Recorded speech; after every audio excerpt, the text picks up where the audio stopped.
Right. నేను మళ్ళీ చెప్తున్నాను సార్, అరెస్ట్ చేస్తే 14 రోజులు జైల్లో, 15వ రోజు సాయంత్రం మళ్ళీ ఇదే డిబేట్ లో కూర్చుంటాం.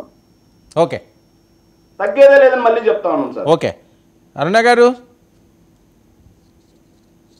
సార్, ప్యానెల్లో ఉన్న పెద్దలకి వీక్షకులకి మీకు నమస్కారం. తగ్గేదే లేట. మీరు అరెస్ట్ చేస్తే 14 రోజులు రిమాండ్లో ఉంటారట, తర్వాత బెయిల్ మీద వచ్చేస్తారట. రోజా గారు కూడా మళ్ళీ ఫైర్ అవుతున్నారు, వార్నింగ్లు ఇస్తున్నారు. ఎన్ని కేసులు పెట్టుకోండి, డోంట్ కేర్ అని. మేము పోస్టులు ఆపమని కూడా, పోస్టులు ఆపమని కూడా. కల్పిత కేసులు ఇట్లాంటివి పెడితే ఎవరి మీద నిలవు, దాన్ని ఎవరు కేర్ చేయరు. ఎందుకంటే గత ప్రభుత్వంలో వీళ్ళు వందలాది కేసులు, అట్లాగే ఈవెన్ ఎస్సీ ఎస్టీ అట్రాసిటీ కేసులు కూడా ఫేక్ కేసులే పెట్టించారు సార్. దౌర్భాగ్యమైన స్థితి ఏంటంటే దిశ చట్టం కింద కూడా ఆడవాళ్ళని వీళ్లే నాయకులు, ప్రతిపక్ష పార్టీల నాయకుల మీదకు పంపించి మహిళల మీద అత్యాచారం, అసభ్య ప్రవర్తన అని చెప్పేసి కూడా వీళ్లే చాలా కేసులు పెట్టించారు సార్. ఇవాళ ప్రత్యక్షంగా ఆ కేసులన్నీ కూడా ఎంక్వైరీ చేస్తూ ఉంటే, ఆ కేసులకు సంబంధించినటువంటి విచారణకు వెళుతూ ఉంటే నిజంగానే వీస్తుపోయే పరిస్థితులు ఉన్నాయి వాళ్ళు క్లియర్ గా. గత ప్రభుత్వంలో వీళ్ళు చేసినటువంటి దారుణాలు, దాష్టికాలకి ఇక్కడ ఇవాళ కనిపిస్తా ఉన్నటువంటి అంశాలు చాలా ఉన్నాయి. అట్లాగే ఇవాళ కూడా నిజంగానే ఇప్పుడు వాళ్ళ రోజా గారు అన్నట్లుగానో, లేదా శేఖర్ రెడ్డి అన్నగారు అన్నట్లుగానో ఫేక్ కేసులు పెడితే ఎవరు పెట్టినా నిలవు.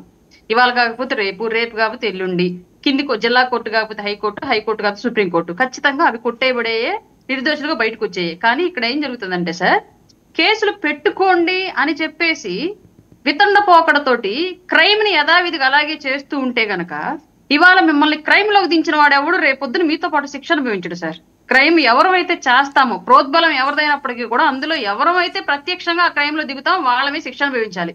ఇవాళ ఒక కేసు, అది ఏ సెక్షన్ అయినా సరే, చిన్నది ఒక చిన్న కేసు ఎఫ్ఐఆర్ నమోదైనప్పటికీ ఆ ఎఫ్ఐఆర్ ఆ పర్సన్ పేరు మీద ఉంటే గవర్నమెంట్ జాబ్ కి ఎన్ఓసి కష్టం, విదేశాలకు వెళ్ళడానికి ఎన్ఓసి కష్టము, అలాగే ఒక 10 లక్షలు లోన్ దాటితే ఎన్ఓసి కష్టం. అన్ని రకాలుగా కూడా మనం ఏ విధంగా ఎదగకుండా ఉండగలిగేటువంటి సిచ్యువేషన్ ఒక కేసు మనకి క్రియేట్ చేస్తుంది.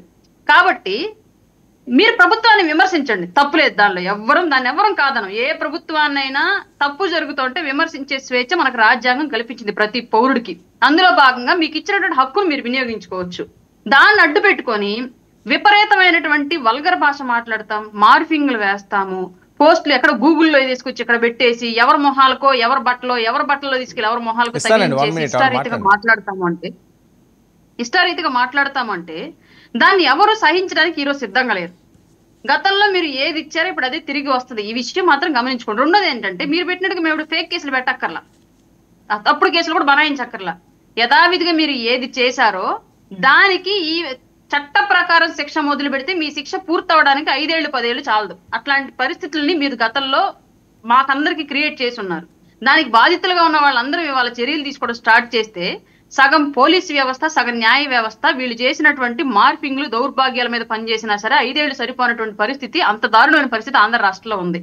ఇప్పుడైనా సరే మారితే, ఇప్పుడు వచ్చి ఒక చట్టం వచ్చింది అనుకోండి, సపోజ్ చట్టం వస్తే అది వైసీపీకైనా పనిచేస్తుంది, బీజేపీకైనా పనిచేస్తుంది, టీడీపీకైనా పనిచేస్తుంది, జనసేనకైనా పనిచేస్తుంది. పర్టికులర్ గా దీనిలో వైసీపీ వాళ్ళకి మేము ఈ చట్టం వర్తించేలాగా చేయం, ఓన్లీ ఎన్డీఏ కూటమిలో వాళ్ళకి వర్తించేలాగా చేస్తామనేటువంటి స్పెసిఫికేషన్ ఏది మా ప్రభుత్వం పెట్టదు.